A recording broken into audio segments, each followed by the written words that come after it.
Alright, first video going to be a little bit about footwear and proper footwear for a healthy foot and a nice, strong, functioning foot.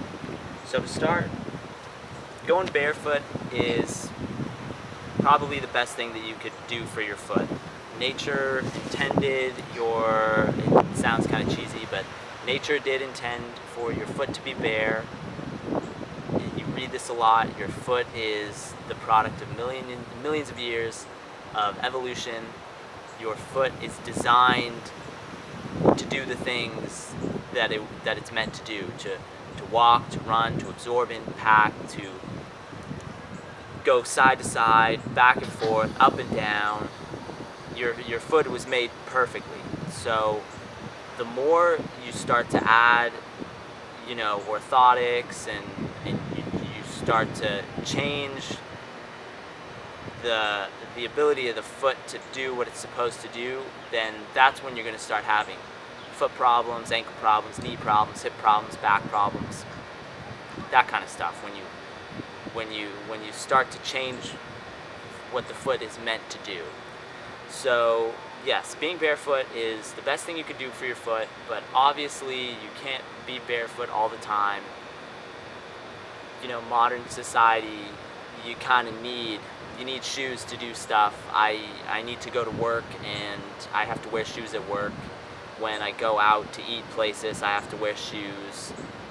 So that being said, there are certain shoes that are better for your feet than others, and shoes that are worse for your feet than others. So I'm going to go over a couple of favorite pairs of my shoes that I have, talk about the differences between these shoes and other shoes that are not so good for your feet.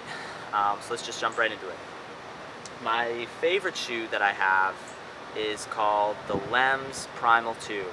Now, all Lems shoes follow the formula that I think is the formula for a proper shoe, or a good shoe, a good start to having good footwear on your feet. Now, what those two criteria are is that the shoe must be a zero drop shoe, which means that the heel does not sit above the toe. The heel has to sit at the same level of the toe. And if you look on most modern day shoes specifications on the website, whatever, you'll see that there is a stack height for the heel, and it'll say anything from 4 millimeters to 20 something millimeters. And the higher you get, the farther you stray away from that flat, bottomed out foot, the heel sitting at the same level as the toe, the worse it is for your ankles, the worse it is for your knees, your foot, your hips, like I was saying. The farther you stray from that natural barefoot, flat foot on the ground, the worse it is for your body.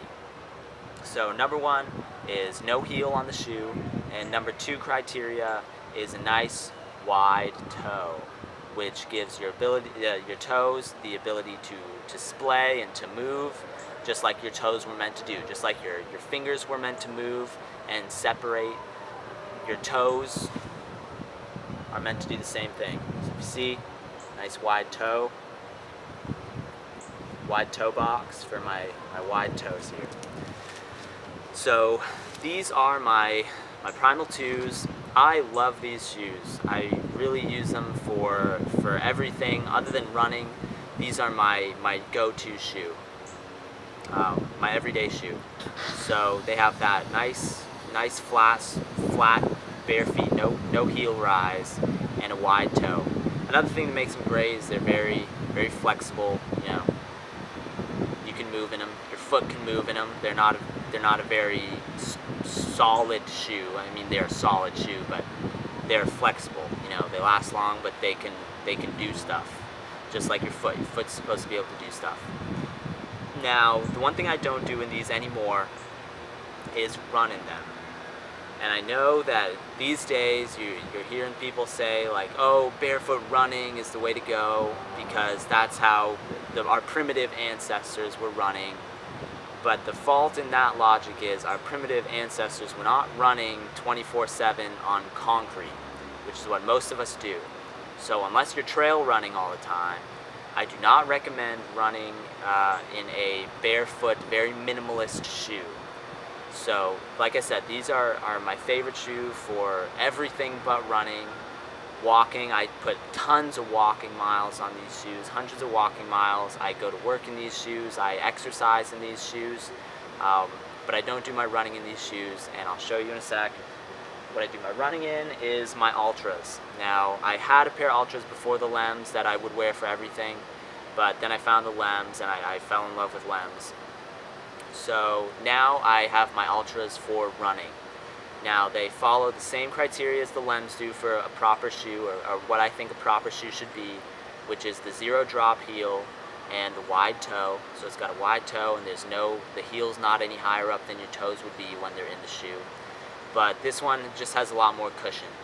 So just like it would be on a trail, the trail would be cushioning.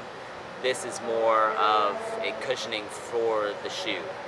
So instead of having a very, very minimalist sole where it's really just a piece of rubber to keep my foot from getting hurt on the ground, this actually has some cushion to it. So that's why I run in these shoes now, because if you're running on concrete, you gotta have some sort of cushion for the foot. Otherwise, it's just gonna be more impact on the joints and the ankles. And so just because your body is running the way it's supposed to, it's not running on the material that we're supposed to be running on. If you're doing a lot of road running or sidewalk running, which is what I do, so that's why I have my Altras. All Altra shoes are zero drop and wide toe. These are the Escalantes. Same as the Lems. All Lems shoes are zero drop, wide toe. So this is the Primal 2s, and these are the Escalantes. They're just my favorite, favorite look, and they work for everything that I do. I never wear any other shoe. I'm pretty much only wearing these shoes. So these are my favorite pairs of shoes, and I got a modern day shoe here just so you can kind of see the difference. These have a heel on them. These used to be my shoes that I do sprints in, but I don't use these anymore. I use my Altras. And there's a heel on these shoes, and if you see the toe is much narrower at the top, it's pushing your toes into a point instead of having that natural wide area for your toes to kind of hang out in and move around in. So that's just the comparison. These are Nike running shoes, track shoes. So just to show you guys that. So anyway, like I said at the beginning of the video, I try to be barefoot as much as I can. I'm barefoot right now. I walk around in the grass bare feet. I do go on walks bare feet sometimes. That's a lot less impact than running. But I walk around in the grass bare feet, sticks and twigs and stuff. The only thing is, my girlfriend's always telling me that I'm gonna get something stuck in my foot, like some glass or a nail, and maybe I will, and I might learn my lesson, but we'll see. We'll never know, or we might know.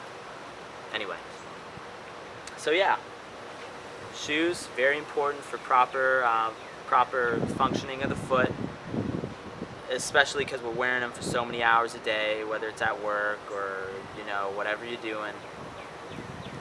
It's very important to have a good pair of shoes that lets your foot function relatively as close to as normally would being bare feet.